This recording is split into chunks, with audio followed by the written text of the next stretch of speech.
El Señor esté con vosotros. Lectura del Santo Evangelio según San Lucas. En aquel tiempo dijo Jesús a sus discípulos: No temas, pequeño rebaño, porque vuestro Padre ha tenido en bien daros el reino. Vended vuestros bienes y dad limosna. Haceos bolsas que no se estropeen, ni un tesoro inagotable en el cielo, a donde no se acercan los ladrones ni roe la polilla, porque donde está vuestro tesoro, allí estará también vuestro corazón. Tened ceñida vuestra cintura y encendidas las lámparas. Vosotros estad como los hombres que aguardan a que su señor vuelva de la boda, para abrirle apenas venga y llame. Bienaventurados aquellos criados a quienes el Señor al llegar los encuentre en vela. En verdad os digo que se ceñirá, los hará sentar a la mesa y acercándose les irá sirviendo. Y si llega a la segunda vigilia o a la tercera y los encuentra así, bienaventurados ellos.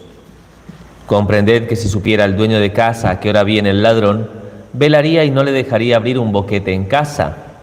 Lo mismo vosotros, estad preparados, porque a la hora que menos penséis viene el Hijo del Hombre.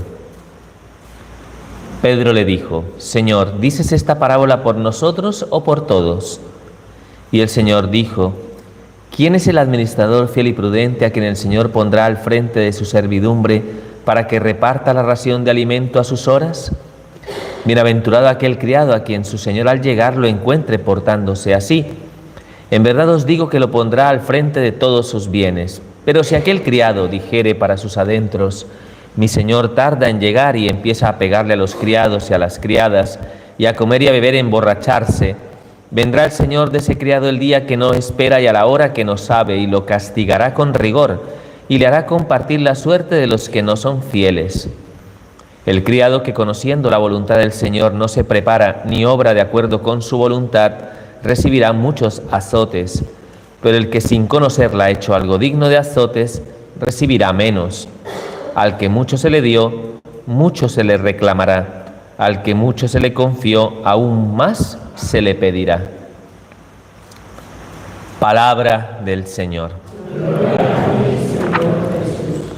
Serán creadas todas las cosas y renovarás la faz de la tierra. Amén.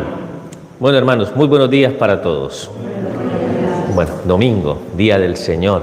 Un día en este 19º domingo del tiempo ordinario, donde la palabra de Dios pretende adentrarnos en un tema que no puede parecer como tan explícito a la hora de hacer las lecturas, pero el tema fundamentalmente es el dinamismo de la fe.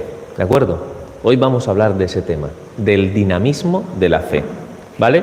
Porque la fe, en cierto modo, es un dinamismo, no es algo puntual, sino que es algo que de alguna manera se desarrolla en nuestro corazón, en nuestra vida, y vamos a intentar comprender cómo es ese dinamismo. Vamos a dedicarnos hoy la reflexión a tratar este tema, ¿de acuerdo? Sobre todo lo digo por aquellos que dicen: Padre, tengo poca fe.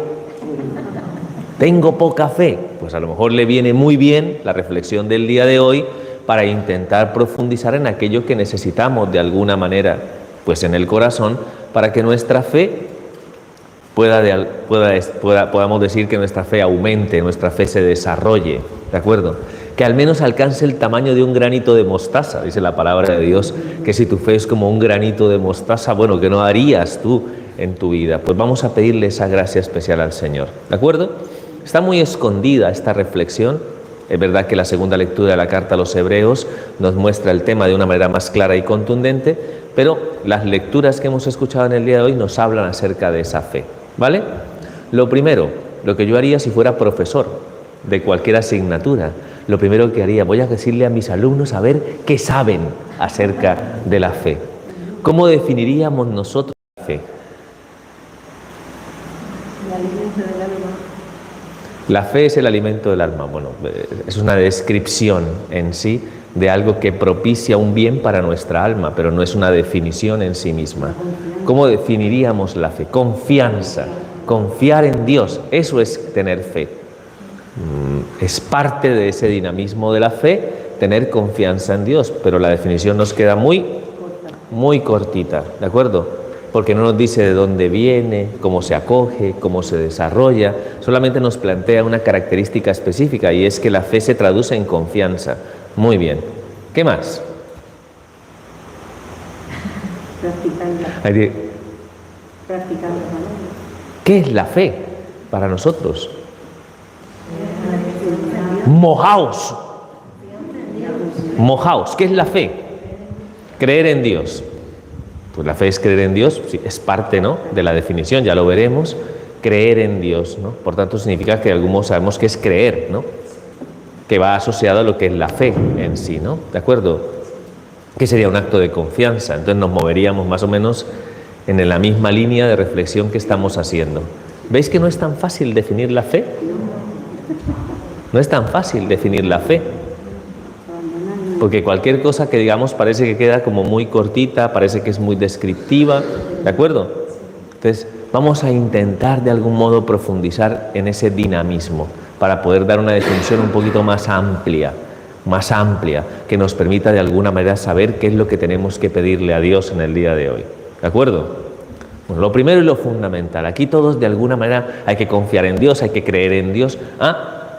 La fe es algo que, de algún modo, si tenemos que buscar su origen, si tenemos que buscar de dónde proviene ese dinamismo, no podemos situarnos en nosotros mismos, ¿de acuerdo? ¿A dónde de algún modo nos sitúa esta reflexión? Nos sitúa en Dios, ¿no? La fe es algo que de alguna manera tenemos que situar en primer lugar en Dios, porque Dios es el que de algún modo nos ofrece a nosotros como un plan, un proyecto de salvación, ¿de acuerdo? Que es lo que le da contenido a la fe. Ya sabéis que nosotros de alguna manera en nuestra búsqueda interior, en nuestra necesidad de satisfacer las preguntas más fundamentales de la vida, tenemos dos tipos de conocimiento. El que nos viene dado por lo que nosotros podemos desarrollar por nosotros mismos a través de nuestra inteligencia, a través de nuestra razón, a través de nuestra lógica, ¿de acuerdo? Y un conocimiento que es el que acogemos cuando de algún modo alguien nos ayuda a encontrar esas respuestas y que acogemos desde la confianza y desde la apertura de nuestro corazón, ¿de acuerdo? Una cosa es la razón y otra cosa es la creencia. ¿Entendéis la diferencia entre las dos? A través de la razón yo de alguna manera, ¿no?, me caliento la cabeza e intento buscar una lógica, intento buscar una respuesta a las inquietudes que se presentan en el interior de mi corazón y de mi alma, ¿de acuerdo? Eso lo hacéis y mucho, se ha dicho, ¿no?, que nos calentamos mucho la cabeza buscando razones, buscando de alguna manera entender todo lo que sucede a nuestro alrededor. No siempre lo logramos, que lo sepáis. Y especialmente lo más terrible es que no lo logramos en los aspectos más fundamentales de la vida, porque hay muchos interrogantes que se quedan sin respuesta y que producen en nosotros un efecto que curiosamente es un efecto que experimentamos mal, ¿de acuerdo? Es el agobio, la preocupación, la angustia, porque hay cosas que se nos escapan, porque nuestra mente, a pesar de que de algún modo podemos decir que somos criaturas muy privilegiadas, por tener inteligencia, de todos modos nuestra mente es cortita, limitada, ¿de acuerdo? A lo mejor nos sirve para decir 3×3. Y alguien ya está sacando el móvil y digo 3×3. No, pues, 3×3, 9. Hay conocimientos que tenemos nosotros, ¿no?, y que de alguna manera nos permiten más o menos, de algún modo interactuar con la realidad que nos rodea. Pero en muchas cosas, y sobre todo en cosas muy importantes, conocimiento nos queda corto. Entonces, ¿a qué acudimos? A la creencia, ¿de acuerdo? La creencia no se fundamenta en un uso reflexivo de la razón, ¿de acuerdo? La creencia es algo que se acoge. Lo ponemos en práctica dentro de nuestra situación de vida cotidiana. Hay muchas cosas que nosotros creemos, de alguna manera, ¿no? ¿Me explico? No sé, imagínate el panadero, ¿no?, que me entrega, ¿no?, su barrita de pan. ¿Esto sí será pan? No sé, o sea, no dudáis. O sea, hombre, hacéis un acto de fe y creéis, ¿no?, que de alguna manera es pan, que los podéis comer, que no está envenenado, que no sé si me entiende. Hay muchas cosas que acogemos por confianza, por creencia en sí. Lo que nos dicen nuestros profesores. ¿Me explico? La capital de Francia es París. Ah, tú te lo crees. Otra cosa es que vayas y lo demuestres y te vayas a París, a Disneyland París, lo que quieras, ¿no? Pero lo demostrarás. Ah, ya he estado aquí, es verdad, esta es la capital. No, puedes hacer un uso, ¿no?, de tus facultades para demostrar aquello que te ha sido dado. Pero nosotros acogemos muchas cosas en creencia, ¿de acuerdo? Precisamente porque hay un montón de cosas que de algún modo nosotros desconocemos. Porque hay muchas cosas que están fuera de los límites de nuestra propia razón. En eso se fundamenta algo que es una realidad, ¿no?, que está de algún modo muy presente a nuestro alrededor, y es el hecho de que haya tanta oferta de religiosidad. Tanta oferta de religiosidad. Tantas cosas que de alguna manera se desenvuelven en nuestra vida cotidiana y que intentan dar ese tipo de respuestas. ¿De acuerdo? ¿Me explico? Hoy en día tenemos los naturalismos, le damos a la naturaleza como una especie de sensación de deificación, ¿me explico? Por eso abrazamos árboles para captar su energía, cosas como estas, ¿no?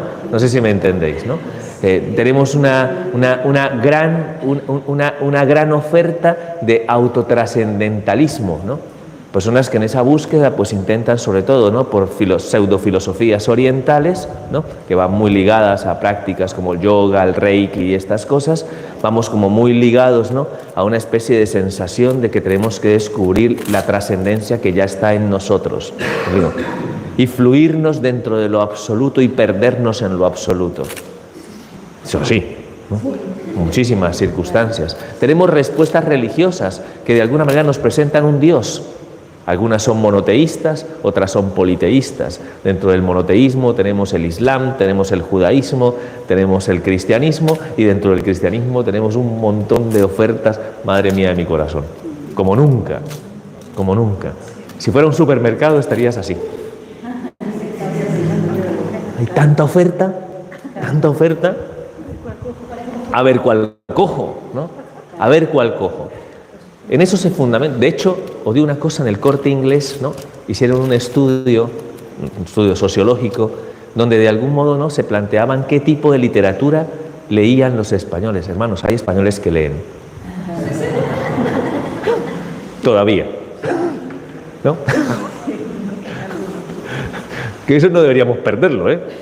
Deberíamos de algún modo no perder el que debíamos como un poco tener un poco de sentido más crítico de la vida y formarnos un poquito más, ¿no? ¿De acuerdo? Somos una sociedad muy de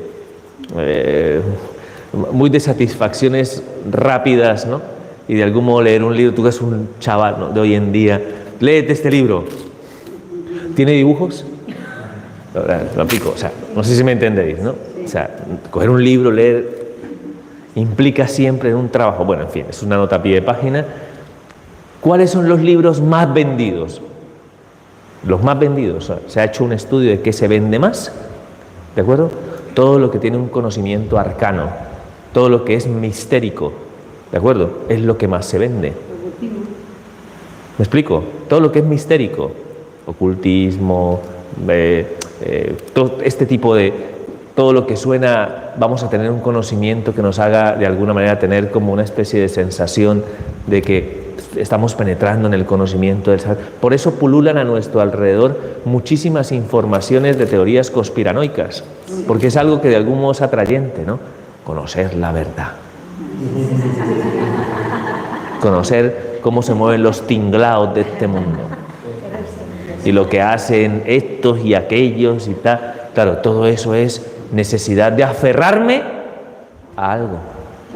En eso se fundamenta la creencia. Yo no sé si me entendéis lo que estamos hablando en el día de hoy, que es muy importante porque a veces somos creyentes, digamos, veletas, que nos dejamos de alguna manera, ¿no?, pues manipular por ámbitos y circunstancias que en algún momento lo único que nos están mostrando es que nos queremos aferrar a algo.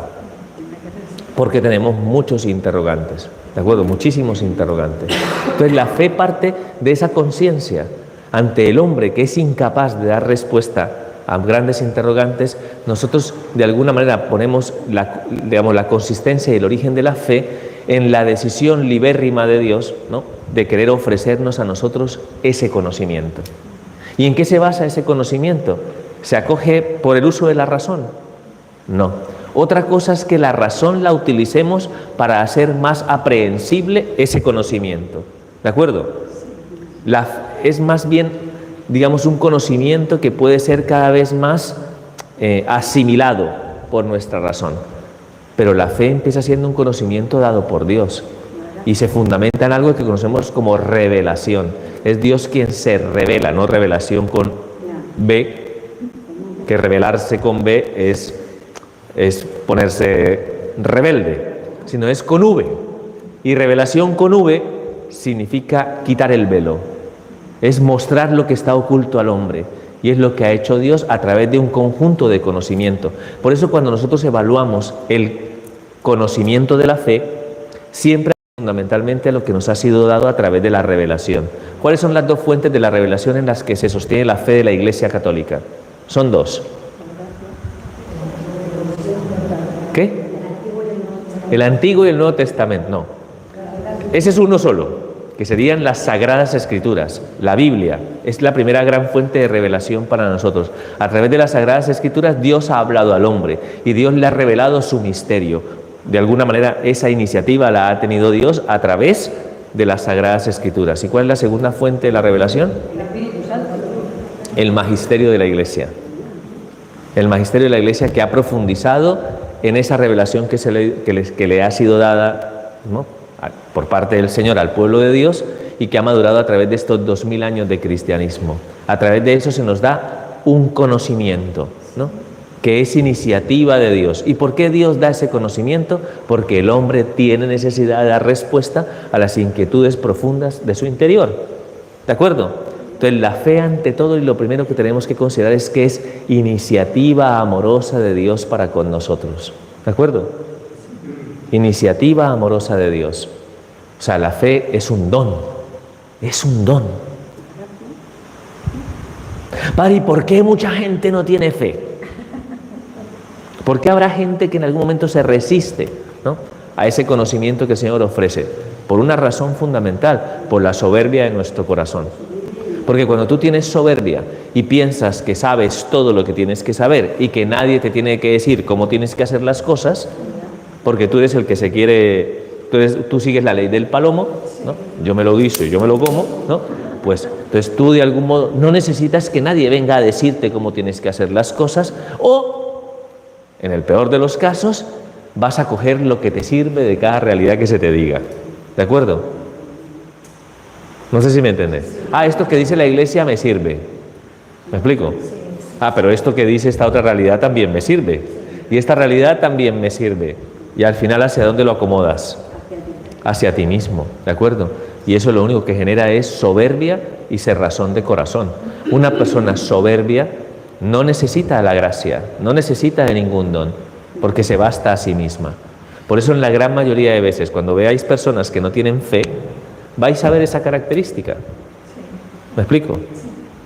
Va a haber una cierta como prepotencia, va a haber una cierta sensación de a mí estos curas no me van a lavar la cabeza, que lo sepan, ¿no? A estos curas no me van a lavar la cabeza a mí, ¿no?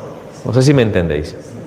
Vivimos en una sociedad que durante los últimos siglos ha de alguna manera como que ha procurado, ¿no?, que de algún modo tengamos como una fijación demasiado en nuestra propia lógica, en nuestra propia razón. Ha habido un racionalismo muy duro, ¿no?, en nuestra sociedad. Y eso hace que muchas personas tengan como la sensación o el criterio de evaluar todas las cosas a partir de su subjetividad. ¿De acuerdo? Entonces vivimos en una sociedad así, ¿no?, donde cada quien de alguna manera se rige a sí mismo. ¿De acuerdo? Pero la fe, ante todo, es un don que se acoge con humildad. Entonces, si no tengo fe, ¿por qué puedo no tener fe? Porque me falta humildad para poder dejarme interpelar por Dios y que Dios me diga cómo tengo que hacerlas. No. A mí tú vas a decir lo que yo tengo que hacer. Yo haré lo que tú me digas y yo esté de acuerdo. Y aunque yo lo diga así, muchos os riáis, hay muchos que viven de esa manera. Que Dios es bonito y bueno cuando se ajusta a mi forma de entender las cosas. Y ya Dios ya no es tan bonito cuando no cuadran las cosas que yo estoy viviendo con lo que yo quiero. Por eso muchas veces no tenemos fe, ¿de acuerdo? Porque ante todo la fe se sostiene, sí, en la credibilidad, en la creencia, es algo que depende fundamentalmente de la virtud de la humildad y que hace que en algún momento evidentemente confiemos plenamente en lo que Dios nos dice a través de estas fuentes de revelación. Por eso es tan importante conocer las Sagradas Escrituras y por eso es tan importante conocer el magisterio de la Iglesia. Por decir algo, el catecismo, al menos de la Iglesia Católica, deberíamos conocerlo. Y de hecho se nos dice, ¿queréis saber cuál es el contenido de vuestra fe? ¿Cuál es el depósito de vuestra fe? ¿Dónde está ese depósito? En el credo. Y el credo es lo que de alguna manera nosotros desarrollamos, ¿no?, a través de la experiencia de fe y sobre todo lo que contiene la primera parte del catecismo de la Iglesia Católica. ¿En dónde está cimentada nuestra fe? Por eso cuando te hacen preguntas, padre, ¿esto es o no es conforme con la fe? ¿Por qué tenemos ese desconocimiento? ¿Por qué tenemos ese desconocimiento? Porque no profundizamos en lo que nos ha sido revelado. Si de algún modo nosotros tuviéramos más inquietud y tuviéramos más hambre, ¿no?, pues estaríamos todo el tiempo, ¿no?, intentando comprender más aún las Sagradas Escrituras, lo que la Iglesia enseña y por qué la Iglesia se posiciona ante ciertas cosas con tanta vehemencia y con tanto criterio. ¿Me explico? Porque de algún modo nos ayudaría a poder acoger, ¿no?, todas aquellas cosas que Dios ha procurado entregarle al hombre. ¿Y por qué? ¿Porque Dios es un Dios arbitrario? ¿Porque Dios de alguna manera dice, pues vamos a decirle estas cosas para aburrirlos? No, porque Dios lo que quiere fundamentalmente es nuestra felicidad, porque es un Padre que nos ama, ¿de acuerdo? Entonces, ante esa iniciativa amorosa de Dios, ya hemos dicho que la fe es un don, ¿de acuerdo? De ahí viene toda la formulación de la vida teologal, ¿no?, lo que Dios le da al hombre, la fe, la esperanza y la caridad, no son las virtudes teologales. La fe es una de esas virtudes, es un don. ¿Cómo se recibe esa gracia? Se recibe esa gracia en obediencia de fe. Si hay una iniciativa amorosa de Dios, ¿qué es lo que tiene que el hombre hacer ante esa iniciativa amorosa de Dios? Tiene que acoger con docilidad y obediencia, ¿de acuerdo? No cuestionar a Dios en sus planes y designios, sino simplemente ajustarse a lo que Dios quiere, que es lo mismo decir, hacer su santa voluntad, como lo dices en el Padre Nuestro mal dicho. Porque tú cuando rezas el Padre Nuestro dice que se haga tu voluntad en la tierra como en el cielo, pero por dentro está que se haga mi voluntad en la tierra como en el cielo. Te engañas. Bueno, nos engañamos, pero de algún modo muchas veces nos cuesta entender ese concepto de que se haga tu santa voluntad realmente en la tierra y en el cielo. Se producen muchas resistencias en nosotros, ¿de acuerdo?, para que se haga la voluntad de Dios. Pues esa es la obediencia de fe, ¿de acuerdo? Y esa obediencia de fe, que es la respuesta del hombre ante la iniciativa amorosa de Dios, provoca un dinamismo que es un dinamismo de gracia, ¿no?, de acogida del don y de respuesta del hombre a Dios. En la medida que ese dinamismo se enciende, hay un cambio y una transformación en la vida, porque nosotros no seguimos ideas. ¿Me explico? Nosotros no planteamos el cristianismo como una ideología, ¿no?, como un conjunto de ideas que se sostiene porque es muy lógico. No. No nos sirve solamente que tenga lógica, que la tiene, ¿de acuerdo?, sino de algún modo, si algo va ligado a la verdad y a la plenitud, tiene que hacerse vida en la experiencia del creyente. ¿Me explico? La fe tiene una connotación pragmática, práctica. La fe transforma a la persona y va haciendo que la persona vaya adquiriendo dentro de sí una personalidad distinta a esa personalidad rebelde, obstinada, terca. ¿Me explico?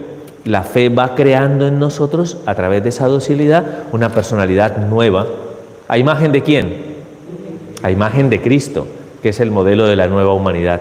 Por tanto, la fe produce esa transformación interior y se evidencia, se puede ver eso. ¿En qué se ve? En las actitudes y los comportamientos de las personas. Por eso tú ves a personas que tienen fe y tú dices, esta persona tiene fe. ¿Por qué tiene fe? ¿Porque estudió en la Universidad de Salamanca? Pues no. Hay muchos teólogos que no tienen fe, ya lo digo yo, ¿eh? Muchos teólogos han estudiado y no tienen fe.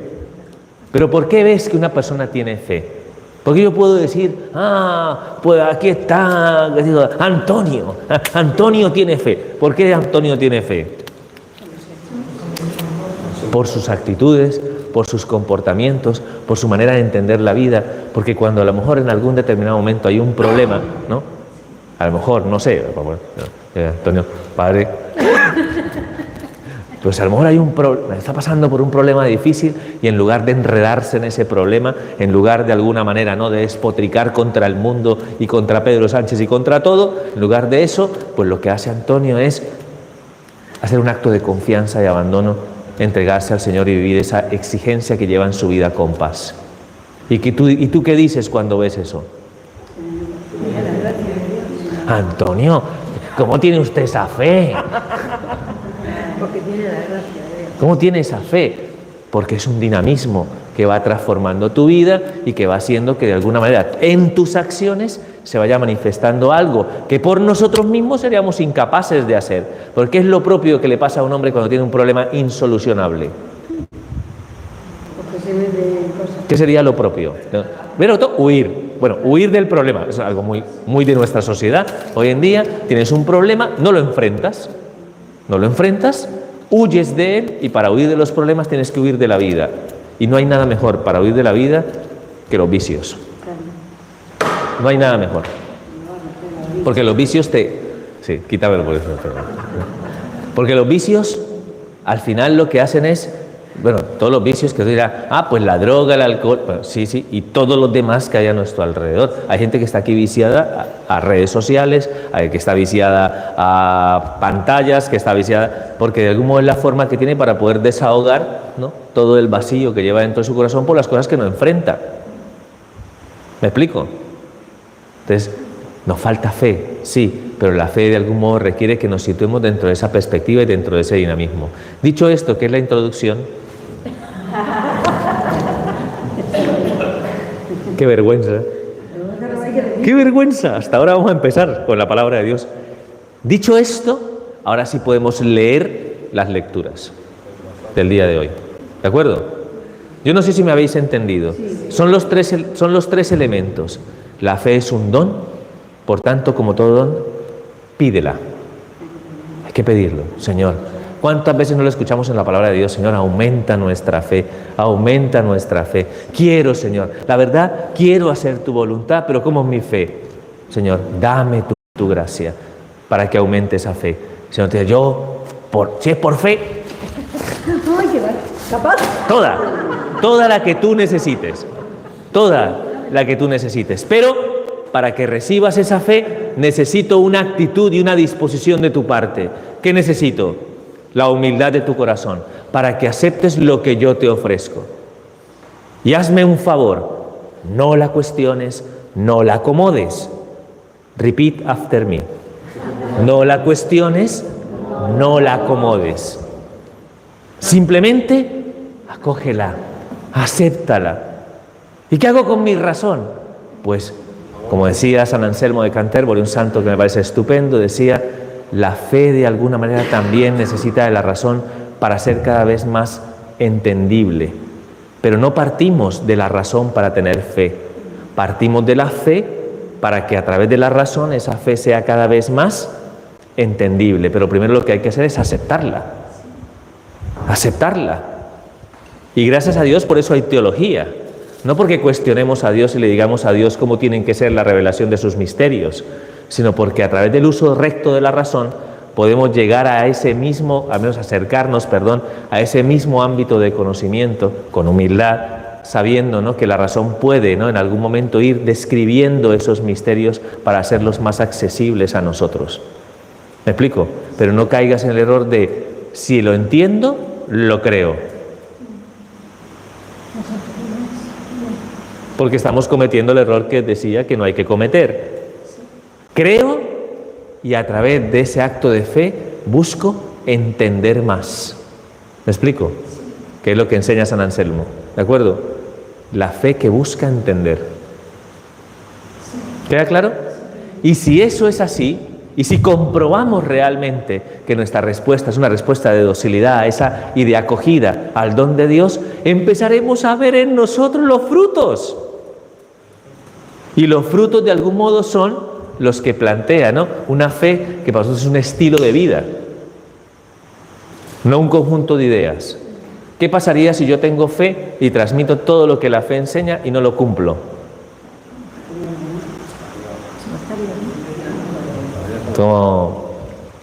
Como raro, ¿no? Como el padre que está fumando. Hijo, no fumes. Pero papá, si tú, o sea, ¿cómo le digo yo algo a alguien que luego yo no? Si de algún modo, ¿no?, realmente esa fe produce ese efecto en tu corazón, pues evidentemente tu vida va a ser expresión, dimensión práctica de ese conocimiento de fe. ¿De acuerdo? Esas son las tres partes en las que hoy nos centramos. La fe es un don que primero, segundo, que se acoge con humildad de corazón, sin cuestionar y sin acomodarse, ¿de acuerdo? Sino acogiendo con docilidad de corazón, ¿de acuerdo? Y produciendo un efecto. ¿Cuál es el efecto? La transformación de nuestra vida. Porque la fe produce una identificación de nuestro corazón con Cristo Jesús.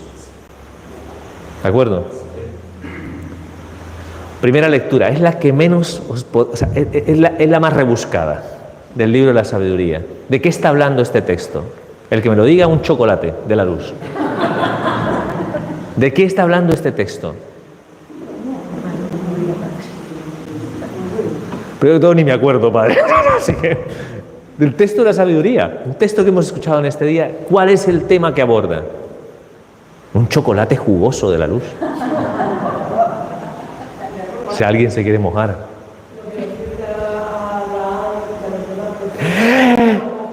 No.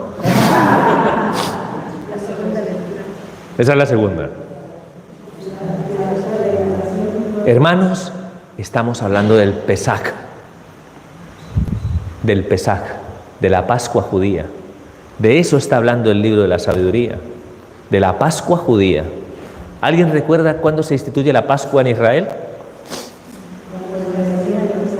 Cuando el pueblo fue liberado de la esclavitud de Egipto. Fue la 10ª plaga, ¿recordáis? La muerte de los primogénitos de Israel. Dios manda a sus hijos, Dios le dice a sus hijos, mirad, cada uno se va a hacer un animal, va a ser un sacrificio, ese que dice hoy el libro de la sabiduría, que se hacía en secreto, realizaban un sacrificio de un cordero sin mancha, colocaban la sangre, ¿no?, en los dinteles de la puerta, porque esta noche va a pasar el Señor. Y esta noche que pase, el paso es el Pesaj, la Pascua, el paso del Señor. Cuando pase se serán exterminados todos los primogénitos de Egipto y la sangre será señal para que el Señor proteja a los primogénitos de Israel. Y os digo que esta noche es noche de liberación, noche de salvación. Hoy el faraón os dejará libres y yo os conduciré, ¿no?, al desierto para que hagáis la alianza conmigo. ¿De acuerdo?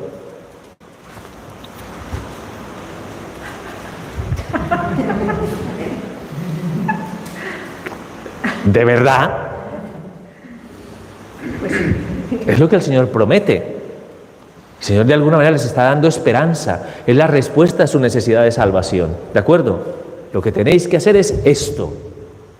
Y esta noche tendréis que estar preparados. Porque hoy, de algún modo, hoy el pueblo de Israel sale libre, ¿no?, de Egipto. Bueno, no sé si me entendéis, ¿no? O sea, menos mal que no somos nosotros. Porque si fuéramos nosotros, ¿no?, de alguna manera, diríamos, ¿y cómo sé yo? ¿Quién me dará mis garantías? ¿Me explico? O sea, porque si tú preparas todo eso que dice el Señor y no pasa nada, ¿no?, entonces tú te quedas como con la sensación de qué tonto que he sido, ¿no?, en creer en eso que decía de algún modo el Señor.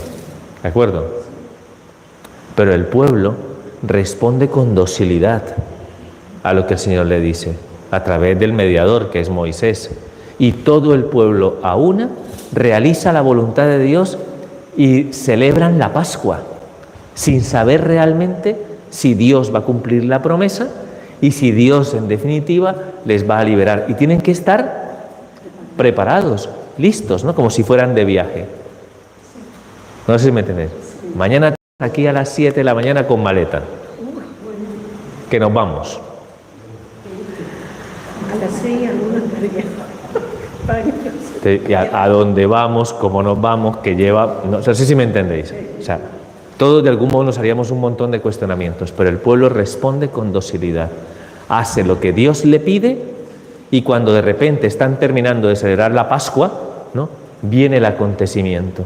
Mueren los primogénitos de Egipto y en definitiva el faraón deja que Moisés salga con... Y esa misma noche, sin haber fermentado los panes, que ahí viene la fiesta de los ázimos del pueblo de Israel, sin haber fermentado los panes, tienen que coger todas sus posesiones y salir. Tú imagínate que te pille a ti sin fe y viendo salir, ostras, era verdad, yo no he hecho la maleta. No sé si me entendéis. Esa sería un poco la racionalidad del hombre que se muestra incapaz de aceptar los planes de Dios. Pero aquellos que acogieron lo que Dios dijo, lo que Dios mandó, les ayudó a alcanzar su liberación. Y fue un motivo de felicidad y de alegría para el pueblo, evidentemente, porque es cuando el pueblo recobra su identidad como pueblo de la alianza. ¿De acuerdo? Cuando lleva al desierto y realiza esa alianza con nosotros. ¿De acuerdo? Hermanos, permitidme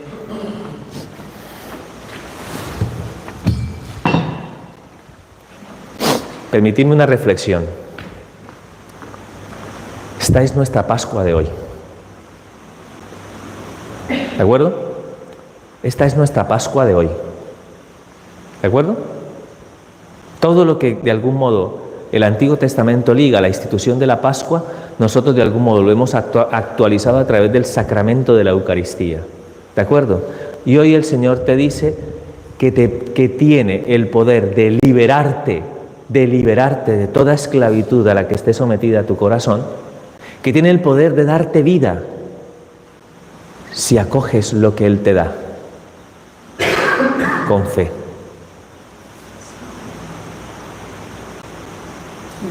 Y alguien que en algún determinado momento me mira esto en la mano y dirá...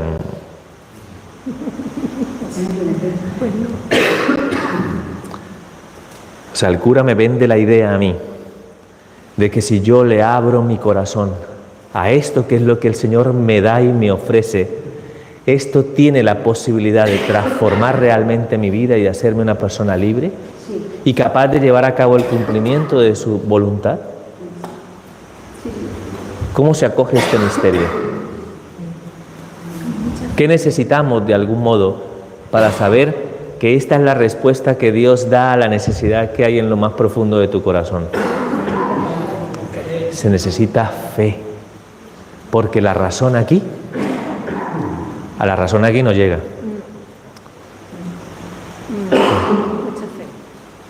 ¿Me explico? Sí. Y más mirando al que la tiene. Es verdad. Porque de algún modo la única garantía está puesta en sí misma en la gracia que Dios otorga a este pan que cuando sea consagrado y se convierta en el cuerpo de Cristo, tenga la capacidad realmente de transformar nuestra vida y nuestro corazón. ¿Cómo se acoge esto? Con fe. ¿Y esto tiene ese poder? Mi convencimiento es que sí. Que la Eucaristía, que es nuestra nueva Pascua, que es la fuente de nuestra sabiduría, ¿no? ¿De acuerdo? Seguir abrazando árboles. No quiero ridiculizar, evidentemente, ¿no? Perdón que lo diga de esa manera. Pero como cristianos católicos no tiene sentido que yo siga poniendo mi confianza en ese tipo de actitudes y de comportamientos que nada tienen que ver con lo que el Señor nos ofrece. ¿Quieres realmente recibir, ¿no?, lo que sana el corazón? ¿Quieres realmente en algún momento abrirte, ¿no?, a ese tesoro de gracia? Aquí está. Esto es lo que necesitas. Y es lo que el Señor y es por lo que nos hemos reunido aquí en este domingo, en la celebración de la Eucaristía. Yo pensé que era como domingo porque toca. No, porque no es una dimensión preceptual en sí. Tiene un precepto, pero no tiene una connotación meramente preceptual. El Señor quiere que te acerques domingo a recibir esto, porque es lo que tiene el poder de cambiar y transformar tu vida. Es tu Pascua. Y está, repito, contenido esto dentro del libro de la sabiduría. Quiere decir que es ciencia de Dios, fuerza de Dios, para que tú tengas vida y la tengas abundante. ¿De qué depende de que eso realmente suceda?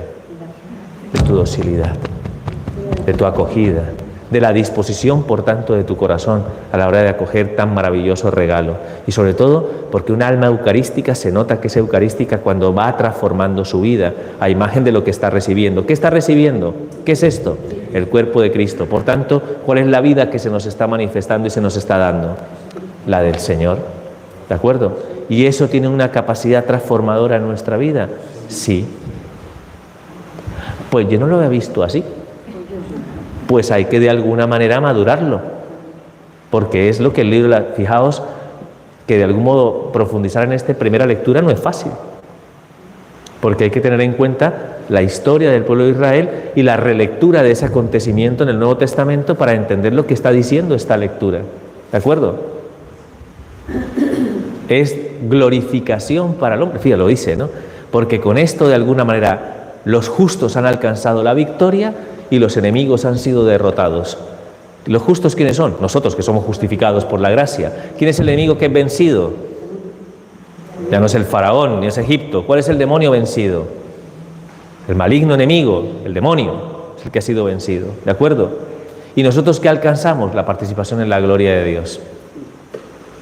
Es extraordinaria esta lectura. Lo que pasa es que hay que profundizarla para poderla entender. Pero lo que nos dice esta primera lectura es maravilloso, sobre todo para aquel que quiere de alguna manera crecer en la fe. ¿De acuerdo? Por la fe, continúo, ¿no? Yo en la carta a los Hebreos, no está consagrada, no pasa nada, ¿no? Todavía no está consagrada. ¡Ah! No la he consagrado todavía, ¿vale? No está consagrada, todavía es pan. ¿De acuerdo? Hoy en la carta a los Hebreos, ¿no? Pues se nos plantea fundamentalmente una respuesta de obediencia de fe. ¿De acuerdo? La fe, hay una definición, ¿no? ¿Me la recordáis? La definición de la carta a los Hebreos, también la utiliza el Catecismo de la Iglesia Católica. Fundamento de lo que se espera y garantía de lo que no se ve. Repito la frase. Fundamento de lo que se espera. Claro, ¿de lo que se espera de quién? De Dios y del cumplimiento de sus promesas. ¿Promesas de qué? Promesas de vida. Promesas de vida en sí. Fundamento de lo que se espera. Y garantía de lo que no se ve. Porque ¿qué garantía de alguna manera tenemos con lo que se ve? La que nos ofrece ¿quién? La razón. Y lo que no se ve, ¿quién nos ofrece esa garantía? La creencia. En definitiva, Dios mismo se vuelve garante, ¿no? De eso que Él mismo revela, transmite y comunica a su pueblo. Esa es la definición que da la carta a los Hebreos. Por la fe, dice, fijaos la historia del Antiguo Testamento, por la fe Abraham dejó su tierra, ¿no? Y se fue, ¿no? Mandado por el Señor a un lugar que ni sabía a dónde iba, ya lo digo con el corazón, Abraham no tenía ni idea a dónde iba. Vete a la tierra que yo te mostraré. Y Abraham coge sus cosas con todo y se va, obediente, sabiendo que el Señor iba por delante. ¿Y a dónde voy? ¿Qué llevo puesto? ¿No? ¿Y dónde voy a vivir? ¿Y de qué vamos a vivir? Tú abandónate. Dios va delante tuyo. Confía en tu Dios. Es el salmo, ¿no? Que hemos escuchado en el día de hoy. Es un salmo de confianza en Dios, ¿no? Es un salmo de confianza en Dios. Fíate de Dios, Él te indicará. Y Abraham se va. No te preocupes, Abraham, tú eres anciano, tu mujer anciana, más seca que nada, ¿me explico? Y sin embargo yo te daré una descendencia que será como las estrellas del cielo, como las arenas del mar.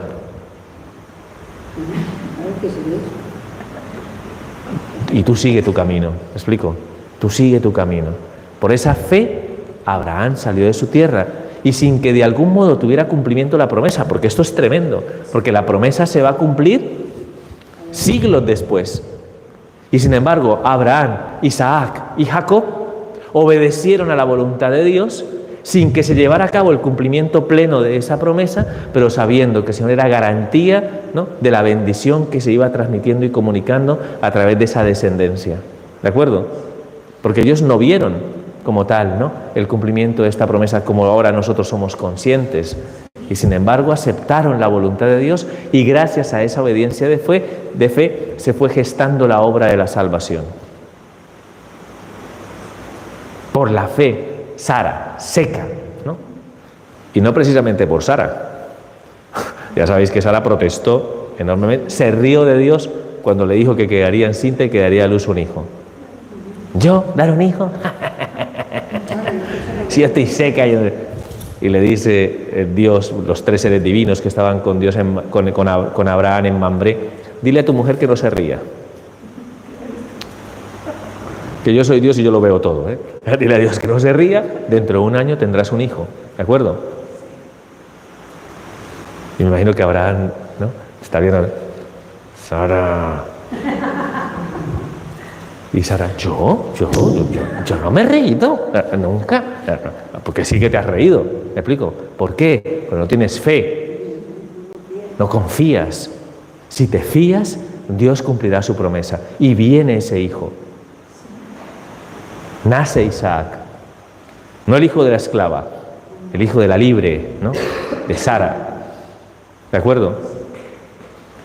Y cuando ya todo parece que de algún modo alcanza, ¿no?, si es verdad, ¿no?, que de algún modo parece que esto se cumple, parece que Dios de alguna manera tengo, ¿no?, a este niño, ¿no?, en mí, ¿no?, a este niño que es el garante de la promesa, dice Dios, Abraham, ofrécemelo en sacrificio.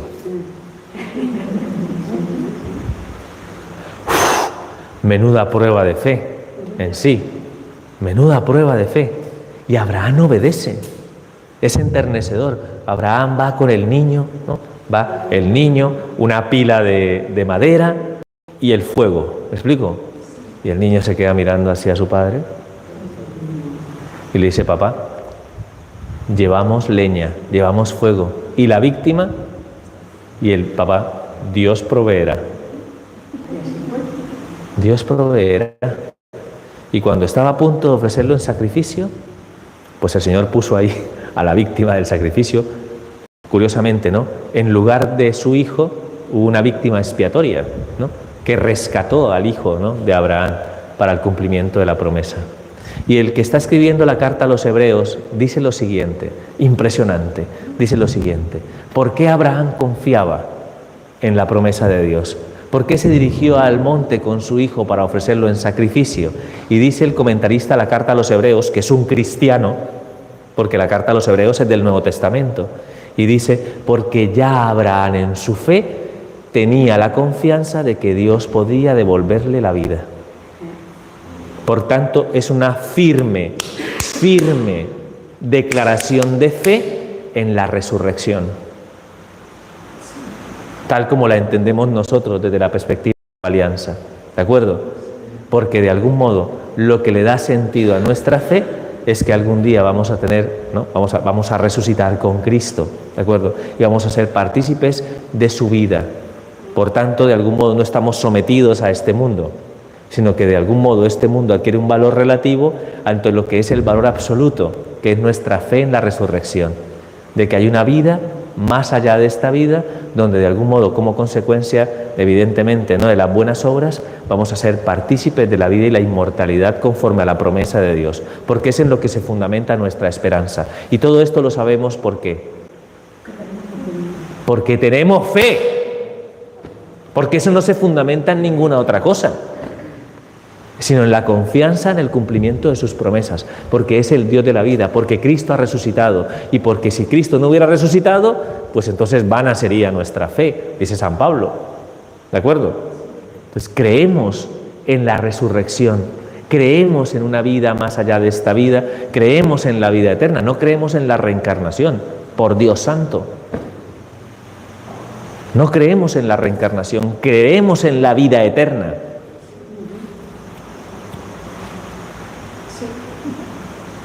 Yo una vez celebré misa, entré a la sacristía, entró una persona, padre, qué palabras más bonitas. Quiero decirle una cosa, usted y yo fuimos misioneros una vez en la Edad Media.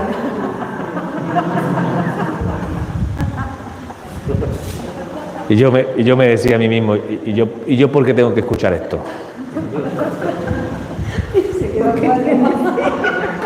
No, ahí no era cuestión de fe, era cuestión de paciencia.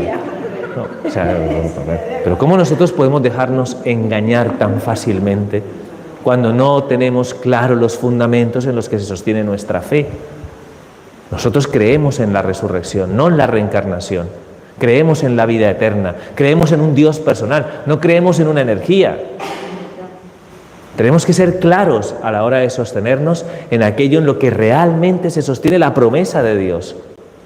Es lo que le da garantía de fruto al desarrollo de nuestra vida. ¿De acuerdo? Ojalá tuviéramos la fe de esos patriarcas. Abraham se presenta como modelo de la fe en el Catecismo de la Iglesia Católica, por su obediencia y su humildad a los planes de Dios.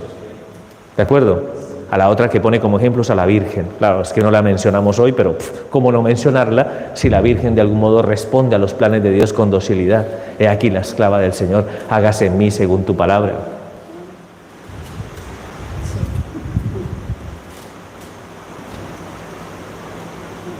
Entonces son los modelos de fe. ¿Qué fruto produce eso? El Evangelio. Y ahí nos vamos al Evangelio. Entonces vamos a ver la tercera parte que nos corresponde ver del dinamismo de la fe, que son los frutos. ¿Qué produce la fe en el corazón del hombre? Hombre, es evidente que la fe, el primer efecto que produce es que le da un sentido distinto a nuestra escala de valores, a nuestros amores, vamos a llamarlo así. Y pone lo que realmente es importante, lo pone primero, y lo que realmente no es tan importante, lo pone después. ¿De acuerdo? A vosotros, empieza el Evangelio, mis queridos, rebaño del pueblo de Dios, se os ha otorgado el reino. El reino. ¿Cuál reino? El reino de Dios. ¿Y es rentable el reino de Dios? No. Rentabilidad material no tiene, que lo sepáis, ¿no? El reino que se os ofrece es un reino distinto. Es un reino de justicia, de paz y de amor.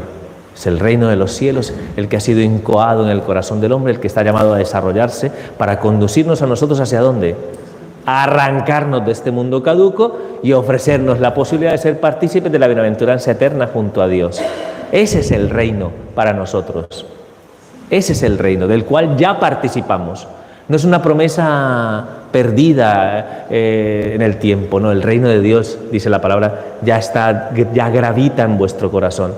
Cuando amamos, cuando tenemos la gracia, el reino de Dios ya se hace presente en medio de este mundo y le da un valor distinto a las cosas de este mundo. Entonces, ¿cuál es la conclusión a la que llega hoy San Lucas? Ya que habéis recibido el reino, pues entonces, sed sensatos, no busquéis aquellos bienes que en algún determinado momento, pero todo, van a ser esclavos y que son bienes que normalmente el ladrón se puede robar y la polilla puede corroer. ¿De qué bienes estamos hablando? De los bienes materiales. De los bienes materiales. Todo lo contrario. Vivid de alguna manera en un desprendimiento continuo. Dad limosna. Vended vuestros bienes y dáselo a los pobres. Fijaos que el Señor lo pone se pone muy cañero, ¿no? En esa circunstancia, ¿no? No sé, ¿no? Alguien dirá, claro, el padre ahora va a poner el cepillo, entonces, ¿no? Claro, la iglesia y los curas que... No estamos hablando, ¿no? Fundamentalmente de una situación, digamos, vamos a decirlo así, como transitiva, simplemente, ¿no? De dar bienes en sí. Es amor, en definitiva, lo que hace posible que todo eso en lo que atas tu corazón y que muchas veces ha sido para ti como tu patrimonio de triste felicidad, perdón que utilice esa expresión que parecería un poco como paradójica, de triste felicidad, sí, son cosas que te dan felicidad pero que prontamente te la roban, porque no te llenan del todo. Desde un momento que tú puedes decir, ¿de qué te sirve todo eso? Para nada, despréndete de lo que ata tu corazón. ¿De acuerdo? Ya expliqué, no recuerdo en qué homilía dominical, no sé si fue el domingo pasado, expliqué que no es cuestión de tener o no tener dinero. ¿Me explico? Porque alguien puede tener dinero y puede de alguna manera a través del dinero que tiene usarlo, ¿no? De tal forma que no se ate y se condicione su corazón. ¿De acuerdo? Pero si te das cuenta que lo que tienes te ata el corazón, ¿qué es lo que te pide el Señor? Despréndete. Despréndete. No te ates a las cuestiones materiales, porque nada te puede llevar de este mundo. ¿De acuerdo? ¿Eso es sensato? Sí. ¿Y tiene fe una persona que es capaz de dar esta respuesta? Una fe que le permite en algún momento, no sé, no es cuestión, repito, porque esta palabra de Dios va dirigida al corazón de cada hombre y no es que de algún modo yo tenga que decir que lo tiene que hacer este o lo tiene que hacer aquel. ¿Me explico? Pero es una palabra de vida para todo aquel que experimenta dentro de su corazón que está condicionado y atado a los bienes materiales. ¿Qué te pide el Señor? Despréndete. ¿Te va a ser fácil? No. Porque tenemos codicia y ambición. No te va a ser fácil. Pero si tú de algún modo le haces caso al Señor y Él mismo te señala, despréndete de esto, despréndete de esto, despréndete de esto, despréndete, tu corazón cada vez va a ser más libre. ¿Y libre para qué? Para hacer lo que te corresponde. ¿Y qué es lo que atesoramos para el cielo? Las buenas obras, la práctica del amor. Cuando tú no eres una persona que vive para sí misma, sino que al desprenderte de todo lo que te ata, tienes el corazón libre para amar. Y puedes dar lo mejor de ti mismo. ¿Me explico? ¿No os dais cuenta lo que pasó con Mateo? Cuando el Señor le liberó de su ambición y su codicia, era recaudador de impuestos, ahí estaba con su dinero, cuando el Señor lo miró con amor, ¿qué fue lo primero que hizo Mateo? Desprenderse de los bienes, restituyó lo que se había robado, ¿me explico? El peso que había generado en muchos de sus hermanos, hizo justicia con ellos, justicia santa, ¿me explico? Y al mismo tiempo hizo un banquete e invitó a todo el mundo. Fue generoso, fue espléndido. ¿Y qué pasaba dentro de su corazón? Su corazón, a borbotones de amor. Esto es lo que yo necesito. Yo pensaba que lo que necesitaba era amor. Y mientras de algún modo en ti esa dinámica no se desarrolle, tu fe queda truncada. Tu fe queda ahí como atorada. No sale. ¿Me explico? No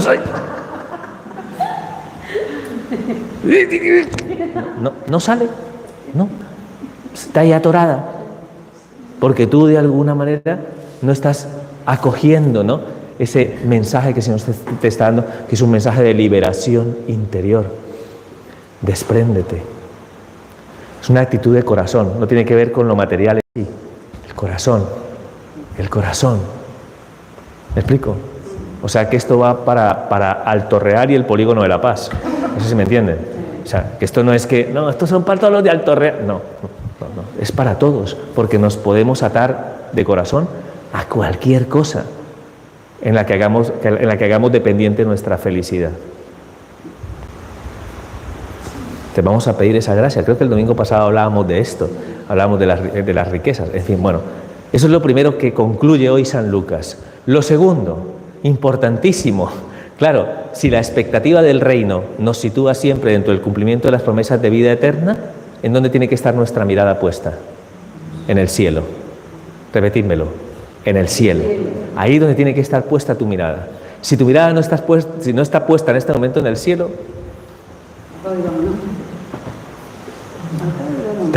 vamos perdidos. Porque el cielo es lo que le da orientación a nuestra vida, es lo que nos permite saber cuál es el recorrido que tenemos que hacer, porque esa es de alguna manera la esperanza a la que Dios nos llama, ¿de acuerdo?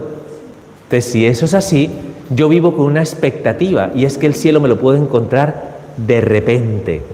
¿Te explico? De repente, porque la situación de nuestra vida es una situación aquí en este mundo, es efímera, es cortita. Es cortita, o sea que se nos puede ir la vida en cualquier momento. Entonces, bajo esa perspectiva y sabiendo que lo que nos estamos jugando es tan grande, que es el cielo, entonces, ¿cuál es la perspectiva que nos plantea hoy la palabra de Dios? Desde la fe, que hay que estar preparados y en vela. Otra conclusión, ¿no? Otro rasgo característico de una persona de fe, está preparada para ir al cielo cuando toque. Con las maletas. ¿Quién se tiene que preocupar? Que es así, uy. No está llena de nada, pero tendría que estar llena de buenas obras, ¿no? Pues si tú de algún modo estás preparado, ese estar preparado de algún modo trae consigo una sensación para tu vida, ¿de acuerdo? Una sensación de no quedarte atascado, repito, volvemos a lo mismo, sino tener siempre como la disposición de algún modo de descansar en Dios cuando el Señor lo quiera. Porque hay que estar preparados y en vela siempre. ¿De acuerdo? Utiliza las imágenes que utiliza la palabra de Dios, tampoco voy a ahondar mucho porque eso es como una idea repetitiva en sí misma, ¿no? ¿De acuerdo? Y fíjate la imagen que utiliza, a mí me parece estupenda para ver quién es Dios, porque dice, ¿no? Vosotros como el siervo, que el Señor se va a una boda y regresa, ¿no? Por la noche. Claro, el siervo tiene que estar atento a la hora que llegue el Señor para abrirle la puerta para que entre y para que descanse. ¿Me explico? Entonces dice, dichosos vosotros si os encuentra así el Señor como ese siervo, y más dichosos si el Señor llega en la segunda o en la tercera vigilia. ¿Me explico? Que es como decir si llega en la madrugada.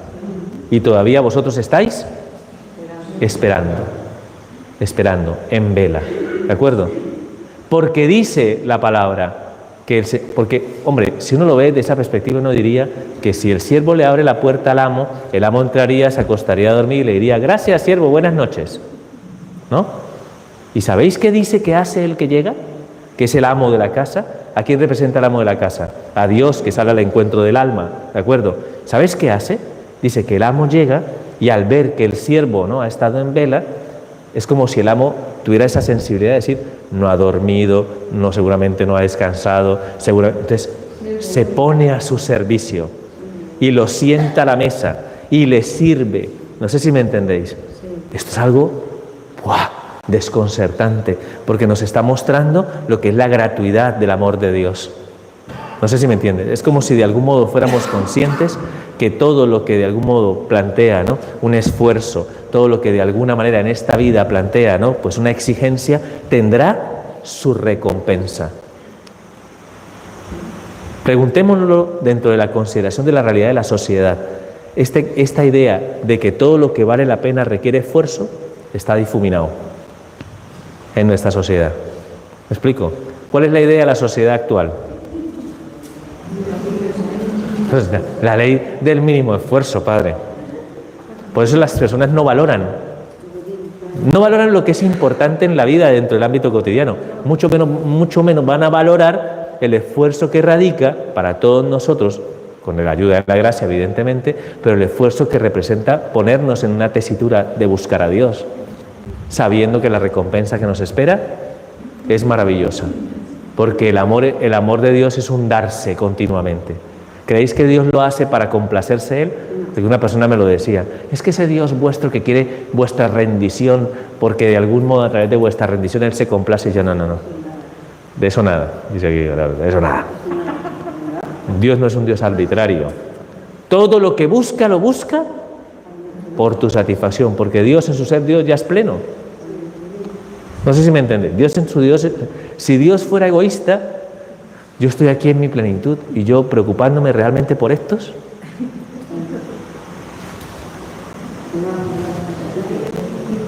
Y ahí os dejo hacer lo que podáis. Pero Dios no hace eso, porque Dios lo que quiere fundamentalmente, repito, es nuestra felicidad. Por tanto, estad en vela.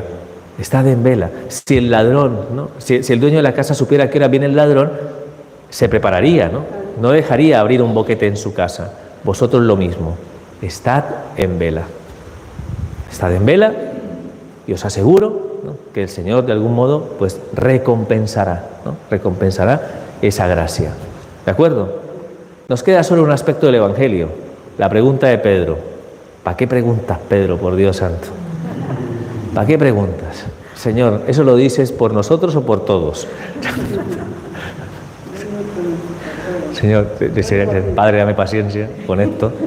Pues, porque, a ver, Pedro, o sea, en el fondo decía, bueno, Pedro, esta es una gracia que nos ha sido dada ¿a quiénes? A todos los que estamos aquí. Ese es nuestro compromiso. Es verdad que ellos de alguna manera reconocían que tenían un compromiso mayor. Son los apóstoles, son los que han recibido el encargo. La Iglesia tiene en sí misma una gran responsabilidad respecto al mundo. Porque si nosotros hemos recibido esta noticia y se nos ha pedido que de algún modo respondamos de esta manera a los planes de Dios, evidentemente que nosotros respondamos a esa realidad tiene una mayor responsabilidad que quien no lo conoce. No sé si me entendéis. El telefónico, no podía acabar. María Lores, tranquila. ¿Me entendéis eso? Es importante que lo tengáis claro. Y alguien dirá, es que nadie nos lo dijo. No, sí. Si yo lo estoy diciendo hoy. A quien más se le da, a quien más de alguna manera se le compromete, pues más cuentas se le pedirá. ¿De acuerdo? Y eso es verdad. Nosotros de alguna manera somos conscientes de ello, porque de algún modo si estáis aquí y si os pegáis una misa de 2 horas un domingo es porque tenéis mucha fe. Ya lo digo con el corazón. Por eso, a quien más se le da, a quien de algún modo más se compromete, ¿no?, en esta realidad, más cuentas se le pedirá. Es lo que dice el Señor a Pedro, ¿no?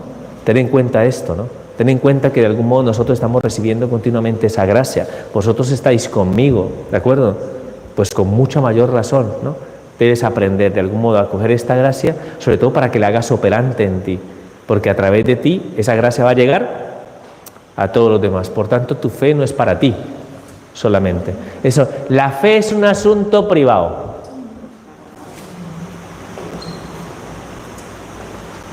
¿La fe es un asunto privado? No. La fe no es un asunto privado porque compromete la transformación de tu vida. ¿Me explico? Y tú no puedes dejar de ser tú en la sociedad en la que vives. La fe está llamada a ser caldo de fermento del reino y no te puedes esconder. Tú no puedes esconder tu fe sin que eso represente para ti un sufrimiento y un dolor, porque dejarías de ser lo que eres. La fe es algo enteramente público y precisamente por lo mismo, porque tiene un poder transformador en nuestra sociedad. Ese es el gran miedo y la gran amenaza que experimentan todos aquellos que ciertamente llevan al mundo por ideologías, porque saben perfectamente que cuando una persona tiene fe es menos manipulable. Es mucho menos manipulable.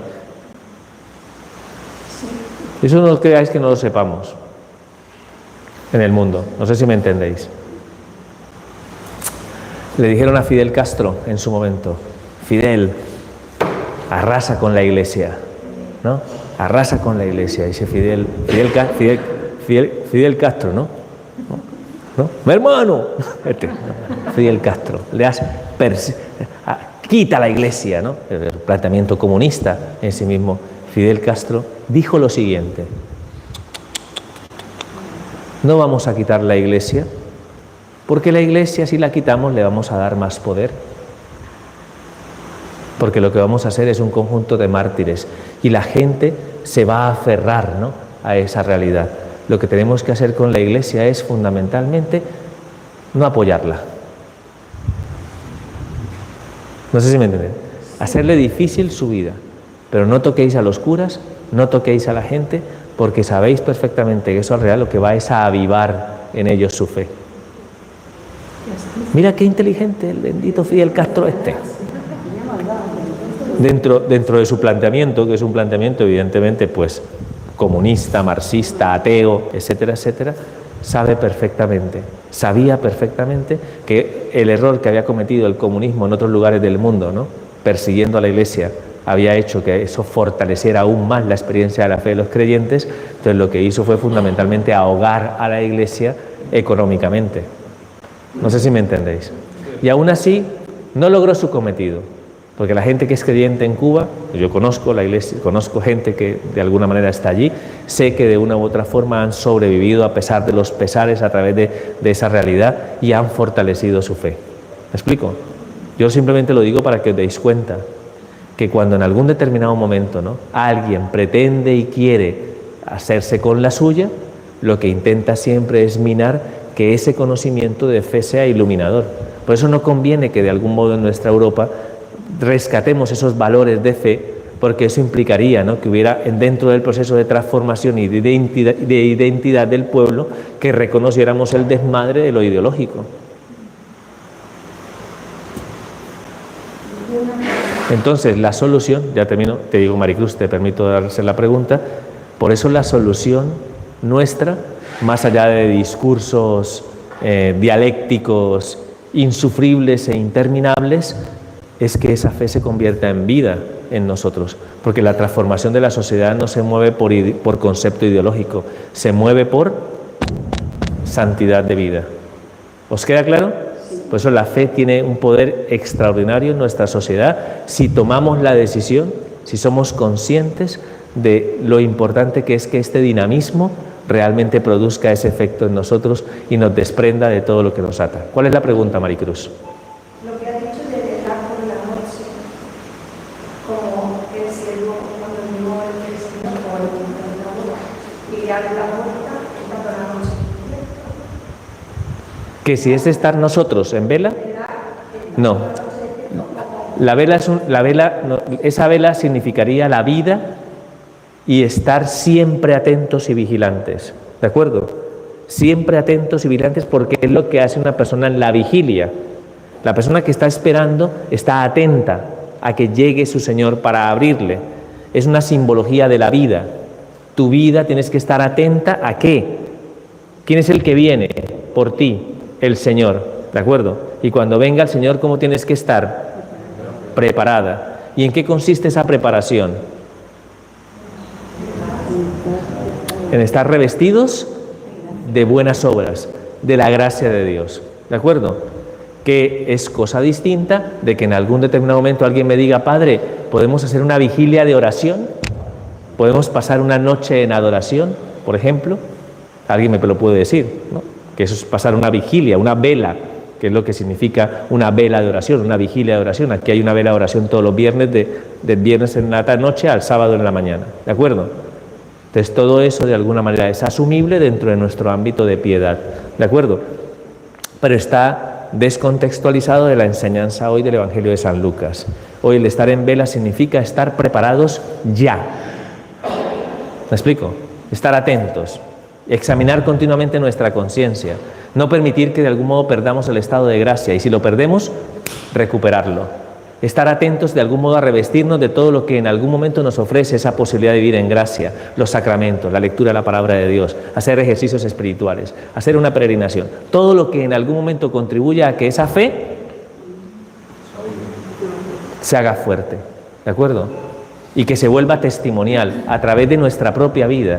Eso es lo que significa estar en vela y no estar adormilados, ¿no?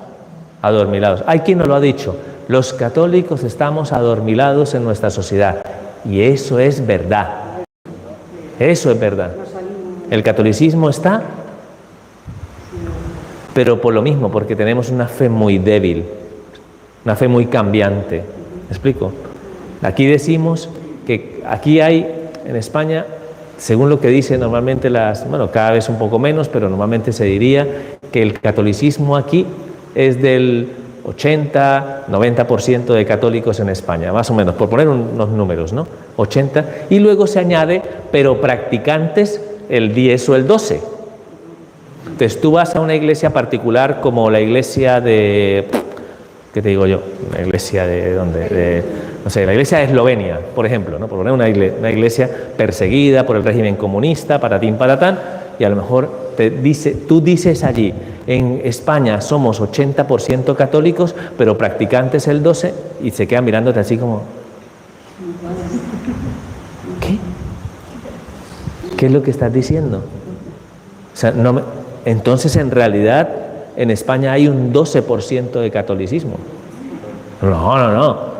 Es del 80 y el 90%, porque el 80 y el 90% de la población se bautiza, hace la comunión, si al caso la confirmación, si al caso se casa por la iglesia, si al caso de alguna manera celebra exequias, ¿no? En la iglesia. ¿De acuerdo? Vamos a decirlo de esta forma. Pero eso de alguna manera, eso realmente responde a lo que es la vida de fe.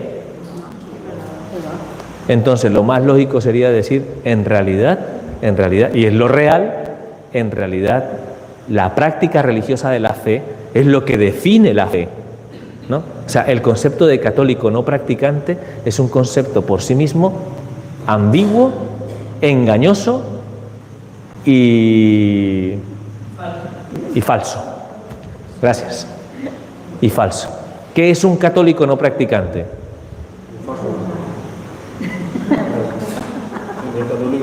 O sea, pero ¿de qué estamos hablando? Entonces nos hemos quedado con la sensación de que en algún determinado momento podemos plantear esta realidad y sentirnos orgullosos por tener el 80, el 90%, ¿no?, de números en nuestras parroquias y nuestras comunidades eclesiales, cuando vemos que la fe cada vez se hunde más por la falta de testimonio y la falta de que esa fe realmente llegue a la realidad de la vida de las personas. Entonces, ¿el compromiso cómo es para los que estamos aquí?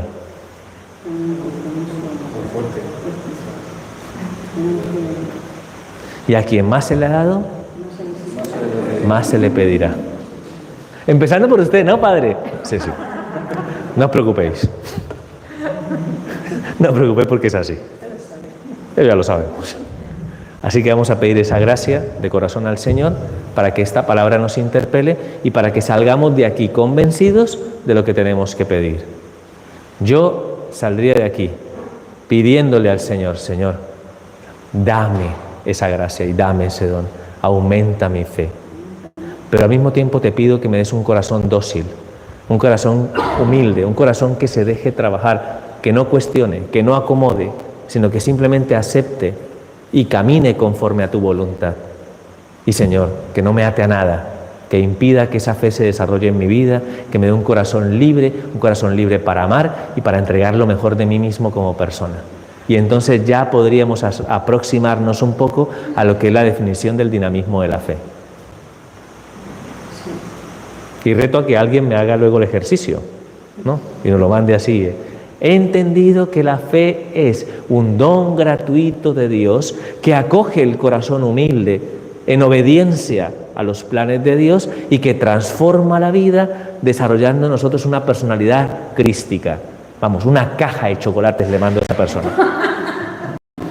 ¿Me explico? ¿Ah? Está grabado y tal. Entonces ya entenderíamos todo lo que significa tener fe. Y os dais cuenta ahí que la fe es algo que de alguna manera depende en gran medida de Dios, pero termino con unas palabras de San Agustín: el Dios que te creó sin ti no te salvará sin ti. Así que hay que poner disposición, apertura y acogida de corazón, y hay que dejarse conducir por Dios. Hacedme caso en ello y hacedle caso a la Virgen. Cuando le preguntéis a la Virgen: ¿qué hago? ¿Qué hago? La Virgen dirá: haced lo que Él os diga. Punto pelota. Haced lo que Él os diga. ¿Queda claro? Sí. Así que ánimo, hermanos. Continuamos la celebración de la Eucaristía.